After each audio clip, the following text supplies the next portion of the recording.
Hello and welcome to यज्ञ investment academy. मेरा नाम है शनिक भंडारी और आज की ताज़ा खबर में आप सभी का बहुत बहुत स्वागत है। तो चलिए वर्ल्ड इकोनॉमी के साथ इस एपिसोड की शुरुआत करते हैं। तो यूएस के जो मार्केट है वो रिकॉर्ड हाई पर क्लोज हुए थे कल। सो S&P 500 एंड नैस्डैक ये दोनों ही इंडेक्सेस जो है जो यूएस मार्केट को रिप्रेजेंट करते हैं। तो ये दोनों इंडेक्स अपने रिकॉर्ड हाइस पर क्लोज हुए थे जब ट्यूसडे को उनका मार्केट क्लोज हुआ। So all the both of these indexes were at the record highs। तो एक की इम्पोर्टेंट रिजल्ट यहाँ पे आने वाला है आज। तो एनवीडिया ये जो कंपनी है, सो एआई के थीम में ये कंपनी ने काफी अच्छे रिटर्न्स दिए हैं अपने शेयर होल्डर्स के लिए। And this company is set to give its Q1 results as on Wednesday. So इसके एंटिसिपेशन में मार्केट्स काफी ज्यादा स्ट्रांग रहे और भी काफी सारे रिजल्ट ड्रिवन यहाँ पे मूवमेंट्स भी दिखी ओवरऑल मार्केट में। लेकिन एक और चीज थी, जो फेडरल रिजर्व के गवर्नर है मिस्टर क्रिस्टोफर वॉलर। सो उन्होंने कहा है कि जो फेडरल रिजर्व का रेट कट का जो स्टांस रहेगा वो तब तक चेंज होता हुआ नहीं नजर आएगा जब तक उन्हें कोई फर्दर स्ट्रॉन्ग एविडेंस नहीं दिखता कि इन्फ्लेशन जो है वो स्लो होता हुआ दिख रहा है। तो जब इन्फ्लेशन स्लो होगा तभी federal reserve will move to a rate cut. तो एक जो फेडरल रिजर्व ने अपनी जो प्रायर कमेंट्री दी थी इसी को रेप्लिकेट यहाँ पे किया, इसी को इको यहाँ पे अपने इन्होंने अपने कमेंट्स में किया है। So that is also driving the markets की क्या चल रहा है यूएस मार्केट्स में। एंड वी ऑल नो कि यूएस मार्केट्स का जो इम्पैक्ट होता है वो इंडियन मार्केट्स और बाकी एशियन मार्केट्स या वर्ल्ड मार्केट्स में भी हमें नजर आता है। So next move on to Indian economy. So Indian economy में जो सबसे पहली न्यूज है that is regarding RBI commentary. So RBI के बुलेटिन में उन्होंने ये किया कहा है कि इंडिया का जो Q1 का ग्रोथ रहेगा इस नए फाइनेंशियल ईयर में, सो इस नए फिस्कल में 7.5% का ग्रोथ इंडिया का यहाँ पे दिख सकता है। So this growth would be driven by जो टोटल एग्रीगेट डिमांड है वो राइज हो रहा है और जो नॉन फूड में जो स्पेंडिंग है specially in the rural segment तो वो काफी तेजी से रिकवर हो रही है। तो इस इन दोनों की वजह से जो आरबीआई का मई मंथ का बुलेटिन आया है जो कल ही रिलीज हुआ था, तो उसमें आरबीआई ने ये कहा कि 7.5% का ग्रोथ यहाँ पे हमारी इकोनॉमी देख सकती है। इसके साथ साथ इन्होंने ये भी बताया कि जो इनके जीडीपी के एस्टिमेट्स है बेसिकली Q1 FY24 के, that is also driven by the economic activity that has happened in the month of April. So April में जैसा हमारी इकोनॉमी में परफॉर्म किया उन सारी नंबर्स को मद्देनजर रखते हुए जो हमारे Q1 का एस्टिमेट है वो उन्होंने 7.5% पे सेट किया है। एक और इंटरेस्टिंग यहाँ पे पॉइंट जो उन्होंने नोट किया अपने बुलेटिन में, दैट इज जो रूरल इकोनॉमी है specially in the FMCG sector. तो rural demand has outpaced the urban demand after nearly 2 years। So 2 साल बाद रूरल डिमांड जो है that was stronger than urban demand. So rural demand grew by almost 7.6%, जबकि urban demand सिर्फ 5.7% से grow हुई है। तो इसी वजह से एक इंटरेस्टिंग यहाँ पे फिनोमिना दिखता है कि जो रूरल रिकवरी की हम बात कर रहे थे, काफी सारी एफएमसीजी कंपनीज ने भी अपने कॉन कॉल में यही बात करी कि रूरल सेगमेंट जो है यहाँ पे तेज रिकवरी देखने को मिल रही है। And that is all being substantiated with this number जो आरबीआई ने पुट अप किया है। The next news is regarding BSE's total market cap। So BSE पे जो listed companies है उनका जो total market cap है that has hit $5 trillion mark. जी हाँ, कल एक और अचीवमेंट यहाँ पे बीएससी और इंडियन मार्केट्स के लिए अनलॉक हुआ है। इंडिया ने फर्स्ट टाइम 5 ट्रिलियन मार्क को क्रॉस किया है। सो जब मार्केट्स क्लोज हुए तो ऑलमोस्ट 4.97 ट्रिलियन का टोटल मार्केट कैप रहा था बीएससी कंपनीज का, सारी जो बीएससी पे लिस्टेड कंपनीज है उनका। और अगर हम सिर्फ टॉप 10 कंपनीज का वैल्यूएशन देखें तो दैट इज अराउंड $1 ट्रिलियन। तो एक और यहाँ पे अगर हम अचीवमेंट की बात बता रहे हैं, तो जब इंडिया ने $2 ट्रिलियन का मार्केट कैप हिट किया था, दैट वाज इन 2017। उसके बाद 2021 में हम $3 ट्रिलियन का मार्क को अचीव किए इन मई 2021। उसके बाद नवंबर 2023 में, यानी कि लास्ट ईयर ही, हमने 4 ट्रिलियन के मार्क को अचीव किया था।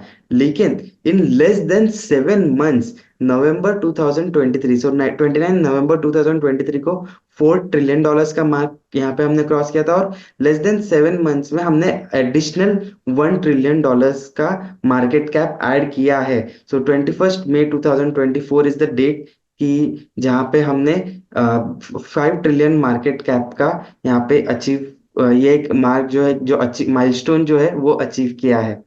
तो अभी बढ़ते हैं स्टॉक स्पेसिफिक न्यूज के बारे में। जो सबसे पहले न्यूज है that is regarding an unlisted company, JSW cement. So JSW group एक काफी एक्टिव ग्रुप है। ओवरऑल जो इंफ्रास्ट्रक्चर थीम है, इस पे ये लोग काफी फोकस कर रहे हैं। जेएसडब्ल्यू सीमेंट में भी एक लीडिंग प्लेयर है, एंड जेएसडब्ल्यू पेंट्स में भी काफी स्ट्रांग परफॉर्म कर रहा है। सो जेएसडब्ल्यू का जो सीमेंट आर्म है, बेसिकली इस कंपनी का जो इन्वेस्टमेंट्स रहने वाले उसके बारे में कंपनी के जो मैनेजमेंट है उन्होंने कुछ गाइडेंस दिया है। तो 3000 करोड़ का इन्वेस्टमेंट ये लोग करने वाले हैं राजस्थान में, जहाँ पे वो 2.5 एमटीपीए का ग्राइंडिंग यूनिट और 3.3 एमटीपीए का एक क्लिंकराइजेशन यूनिट सेटअप करने वाले हैं। और उसी के साथ साथ एक 18 मेगावाट की WHRS कैपेसिटी भी वो लोग सेटअप करने वाले हैं। सो एट प्रेजेंट जेएसडब्ल्यू सीमेंट की जो कंबाइंड कैपेसिटी है सीमेंट मैन्युफैक्चरिंग की, वो 19 मिलियन टन्स पर एनम की है। सो इस हिसाब से ये कंपनी जो है टॉप 10 सीमेंट मैन्युफैक्चरर्स में आती है इंडिया के। एंड जो इस कंपनी का आउटलुक है वो एक फास्ट ग्रोथ की, और यहाँ पे इन्होंने अपने कई सारे इंटरव्यूज में भी बताया कि they are looking towards a very faster growth. जो एंड एक सब्सटैंशियल वो, मतलब उनका आउटलुक ही ऐसा है कि they want to be a part of the top 5 players in next few years. So जैसे जेएसडब्ल्यू ग्रुप जो है ये इंफ्रा थीम पे काफी ज्यादा फोकस्ड है, एंड इसी के साथ इसी के लिए उन्होंने ये इन्वेस्टमेंट भी आगे जाके अनाउंस किया है। वोडाफोन आइडिया का एक और यहाँ पे न्यूज आई है। सो वोडाफोन आइडिया का एफपीओ हुआ था, ऑलमोस्ट 18,000 करोड़ का यहाँ पे एफपीओ हुआ था कुछ समय पहले। एंड अभी उसके बाद 2000 करोड़ से ज्यादा का इन्वेस्टमेंट वो रेज करने वाले हैं थ्रू प्राइवेट प्लेसमेंट, एंड एक प्रेफरेंशियल शेयर इश्यू होगा, जिसमें कंपनी का जो प्रमोटर ग्रुप है, जो बेसिकली आदित्य बिरला ग्रुप है, वो 2075 करोड़ यहाँ पे इन्वेस्ट करेगा in the company. So 14.87 rupees का इश्यू प्राइस रहेगा इस प्राइवेट प्लेसमेंट का। सो कल जब आई थिंक ये स्टॉक जब मार्केट क्लोज हुआ, सो ये स्टॉक 13.6 रुपीज पे क्लोज हुआ था। एंड ये जो प्रेफरेंशियल इश्यू का प्राइस है दैट इज 14.87, ये यहाँ पे उन्होंने रखा है। अपोलो टायर्स के रिगार्डिंग भी एक न्यूज है। सो सीएनबीसी ने रिपोर्ट किया है कि वॉरबर्ग पिंकस, ये जो एक बहुत ही बड़ा पी फर्म है, so this in P investor is going to exit its 3.54% stake in Apollo Tyres. So Apollo tyres में वॉरबर्ग पिंकस जो है, इनका व्हाइट आइरिस इन्वेस्टमेंट इस सब्सिडियरी के थ्रू यहाँ पे अपोलो टायर्स में इन्होंने स्टेक लिया था। सो 8.04% का स्टेक हुआ करता था इस कंपनी का। लेकिन Q3 FY24 में, यानी कि बिटवीन सितंबर टू दिसंबर का जो क्वार्टर है, सॉरी अक्टूबर टू दिसंबर का जो क्वार्टर है, सो उस पीरियड में यहाँ पे उन्होंने 4.5% का स्टेक एग्जिट किया था। एंड रिमेनिंग जो 3.54% स्टेक है, वो यहाँ पे ये कंपनी वापस, सॉरी ये जो पी फर्म है वो अपोलो टायर्स में एग्जिट करने को देख सकता है। सो ऑलमोस्ट 1000 करोड़ से भी ज्यादा का यहाँ पे डील हो सकता है, ऐसा सीएनबीसी ने रिपोर्ट किया है। सो रिजल्ट सीजन भी चल रहा है, तो कुछ इंपॉर्टेंट रिजल्ट्स के बारे में भी हम आज बात कर लेंगे। सो सबसे पहले हम जिस कंपनी के बारे में बात करेंगे that is into agrochemical space, pi industries. ये जो कंपनी, इन्होंने अपना Q4 का रिजल्ट डिक्लेयर किया है। सो जो कंपनी का रेवेन्यू है वो 11.2% से बढ़ा है on a year basis. Company का EBITDA जो है 29% से बढ़ा है, तो जाहिर सी बात है जो कंपनी का मार्जिन है वो भी इम्प्रूव हुआ है। तो 25.4% का मार्जिन यहाँ पे कंपनी ने रिपोर्ट किया है in Q4 as compare to 21.9% in Q4 FY23। Company का जो ओवरऑल नेट प्रॉफिट है ऑलमोस्ट 32% से बढ़ा है। So this is a good result इस कंपनी की तरफ से। रेवेन्यू ग्रोथ है, मार्जिन इंप्रूवमेंट है, and that too in a time जब एग्रोकेमिकल या जो पूरी जो केमिकल इंडस्ट्री है वो फ्रॉम अ डाउन साइकिल चल रही है। सो एक अच्छा यहाँ पे डिसेंट नंबर्स इस कंपनी ने पोस्ट किए हैं। नेक्स्ट हम बात करेंगे रेड गेन ट्रैवल टेक्नोलॉजीज के बारे में। सो रेड गेन ने भी अपने काफी स्ट्रॉन्ग रिजल्ट्स यहाँ पे पोस्ट किए हैं। सो क्वार्टरली जो इनका रेवेन्यू है 40% से ग्रो हुआ है। सो operating revenue has grown by 40%। इनका जो एबिडा है 69% की ग्रोथ इस क्वार्टर में एबिडा के टर्म्स में देखने को मिली थी। And PAT margin has also increase, तो 21.2% पे पैट मार्जिन रहे as compare to 17.6% in Q4 FY23। सो कंपनी का जो ओवरऑल नेट प्रॉफिट है इस क्वार्टर का दैट हैज ग्रोन बाय 48%। अगर फुल ईयर की बात करें तो इस कंपनी का रेवेन्यू जो है वो 69% से ग्रो हुआ। पैट जो है 112% से ग्रो हुआ।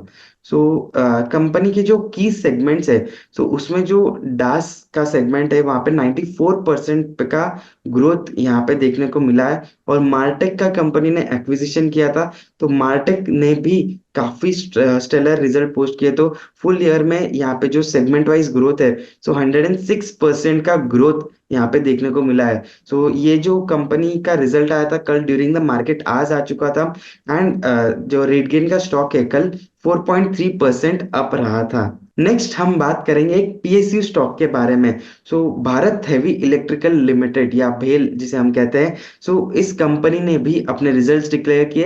एंड इस कंपनी का जो नेट प्रॉफिट है 25% से डिक्लाइन हुआ है। सो अगर हम इस कंपनी के ओवरऑल रेवेन्यू की बात करें, so that revenue was almost flat, 0.4% का कुछ तो यहाँ पे रेवेन्यू ग्रोथ देखने को मिला था। So this revenue is almost flat and net profit is down. So EBITDA margin भी गिरे हैं। सो 12.8% पे जो मार्जिन हुआ करते थे Q4 FY23 में, वो गिरकर 8.8% पे आ गए हैं। सो 400 बेसिस पॉइंट्स का रिडक्शन यहाँ पे देखने को मिला है इस कंपनी के मार्जिन में। सो अगर हम इस कंपनी का हिस्टोरिकल परफॉर्मेंस देखें तो फंडामेंटली अभी तक के बहुत स्ट्रॉन्ग ग्रोथ यहाँ पे नहीं देखने को मिली है। लेकिन PSU रैली में ये स्टॉक भी काफी ज्यादा बढ़ा है। सो उस लेकिन यहाँ पे कुछ और हाइलाइट्स है जो कंपनी ने अपने कॉन कॉल में बताया है। तो इन कंपनी ने कहा है कि उनका जो ऑर्डर बुक है वो 78,000 करोड़ पे रहा है इन FY24। और उसी के साथ साथ कंपनी का जो ऑर्डर बुकिंग रहा है, सो इस क्वार्टर में सिर्फ Q4 FY24 में 42,000 करोड़ के आसपास का ऑर्डर बुकिंग इस कंपनी ने यहाँ पे लिया है। सो ऑर्डर बुक तो स्ट्रॉन्ग दिख रही है लेकिन रेवेन्यू ग्रोथ नहीं आ रही है। एंड जो कंपनी के मार्जिन से वो डिक्लाइन हो रहा है। So these are the concerns with such stocks की वैल्यूएशंस कैसे है, because stocks have rallied like PSU stocks तो मल्टी बैगर टर्नआउट हो गए in last few years. And अगर हम इन सभी का रिजल्ट्स देखें तो स्पेशली फॉर BHEL, सो अगर फंडामेंटल ग्रोथ जो स्टॉक प्राइस के ग्रोथ को मैच नहीं करे, so that should be a concerning point. So अगर आगे जाके ये ऑर्डर बुक कन्वर्ट होती है एंड इनका एग्जीक्यूशन इंप्रूव होता है बेसिकली ऑर्डर बुक का, तो ये कंपनी के लिए अच्छी ग्रोथ ला सकता है। लेकिन अभी तो यहाँ पे हमें नेट प्रॉफिट का डिक्लाइन देखने को मिल रहा है despite such rally in the stocks. तो अभी हम बढ़ेंगे हमारे आखिरी सेगमेंट में जिसका नाम है इकोनॉमिक्स एक्सप्लेन। तो आज हम थोड़ा सा GST डेटा रिलेटेड बात करने वाले हैं। So let me share a small presentation with you. So इस महीने की शुरुआत में इंडिया का जो गवर्नमेंट है उन्होंने एक प्रेस रिलीज यहाँ पे दी थी कि जो इंडिया का GST रेवेन्यू कलेक्शन है in April 2024 that has reached its highest ever mark of 2.1 lakh crore rupees. So जो जीएसटी कलेक्शन है दैट पहली बार 2 लाख करोड़ से ज्यादा का कलेक्शन यहाँ पे हुआ है। ग्रॉस जीएसटी रेवेन्यूज में 12.4% का ईयर ऑन ईयर ग्रोथ देखने को मिला था एंड नेट रेवेन्यू में 16% का ईयर ऑन ईयर ग्रोथ देखने को मिला था। सो अब हम बात करेंगे कि कैसे ये सारा जो जीएसटी का नंबर है वो इंडियन मार्केट्स को और हमारे इन्वेस्टमेंट्स को कैसे अफेक्ट करता है। तो आइए जानते हैं। सो this is just a chart that reflects कि कैसे हमारे जीएसटी कलेक्शंस रहे इन लास्ट 13 मंथ। सो अप्रैल 2023 से लेके अप्रैल 2024 के कलेक्शंस हम यहाँ देख सकते हैं। तो एक फर्स्ट टाइम 2 लाख करोड़ का यहाँ पे हमने मार्क को ब्रीच किया है and this is a good sign for the entire economy. तो इसके कुछ इंटरप्रिटेशंस अगर हम देखें तो बेसिकली जब जीएसटी कलेक्शन स्ट्रॉन्गर होते हैं तो जो गवर्नमेंट का रेवेन्यू कलेक्शन एबिलिटी है उसको भी स्ट्रॉन्ग दर्शाता है। लेकिन उसके साथ साथ एक और चीज हम यहाँ पे समझ सकते हैं कि जो कंज्यूमर स्पेंडिंग है वो स्ट्रॉन्ग होती हुई नजर आ रही है because GST is an indirect tax. तो जितना कंजम्पशन पे स्पेंडिंग होगा उतना ज्यादा जीएसटी कलेक्शन हमारा बढ़ते जाएगा as a country. So higher collection मतलब अगेन यहाँ पे कंज्यूमर स्पेंडिंग बढ़ रही है तो इसका ये भी मतलब होता है कि जो ओवरऑल बिजनेस परफॉर्मेंस है वो बेटर है, ऑन अ बेटर साइड हो सकता है। इसी के साथ साथ जब इंडिया की इकोनॉमी है वो काफी रेजिलिएंट है। यहाँ पे हमारी जो ग्रोथ स्टोरी है वो काफी रोबस्ट दिखती है। तो ऐसे टाइम पे जब जीएसटी कलेक्शंस पीक कर रहे हैं एंड दिस ऐसा जो कलेक्शन के नंबर्स है जो जीएसटी के नंबर्स आ रहे हैं so that also gives a financial flexibility कि जो हमारे नेशन वाइड प्रोजेक्ट्स है स्पेशली इंफ्रास्ट्रक्चर डेवलपमेंट में एंड जो सोशल प्रोग्राम्स है तो उनमें जो गवर्नमेंट के साइड से जो इन्वेस्टमेंट्स आने वाली है उस पे थोड़ी सी फ्लेक्सिबिलिटी और ज्यादा मिल जाती है। इसी के साथ साथ हम कुछ इंपॉर्टेंट रेशियोज भी यहाँ पे एनालाइज करेंगे।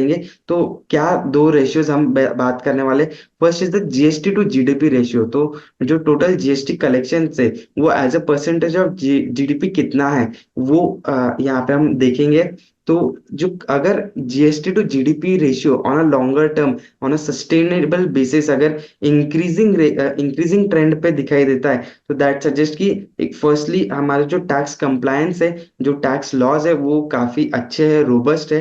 एंड उसी के साथ साथ जो हमारी इकोनॉमिक हेल्थ है that is on a positive side. मतलब जो जो हमारा इकोनॉमी है वो अच्छे से ग्रो कर रहा है। सो अगर हम ऑन अ ब्रॉडर बेसिस देखें कि जो हमारा टैक्स एनफोर्समेंट का जो सिस्टम है तो वो भी अच्छा है और जो हमारी इकोनॉमिक ग्रोथ है वो भी अच्छी है। तो इसी वजह से जीएसटी एंड जीडीपी का रेशियो बढ़ता हुआ नजर आता है। इसके साथ साथ एक और चीज है GST buoyancy ratio. Basically GST का जो रेवेन्यू है उसमें कितना ग्रोथ है एज कंपेयर टू जीडीपी के ग्रोथ में। सो अगर this ratio is greater than 1 that means GST revenues are growing faster than the GDP and it indicates higher efficiency in collection as well as a possibly strong compliance। तो ऐसा भी हो सकता है कि ज्यादा लोग कंप्लायंस में आ रहे हैं, जीएसटी कंप्लायंट हो रहा है उस वजह से भी जीएसटी कलेक्शंस बढ़ते हुए नजर आ सकते हैं।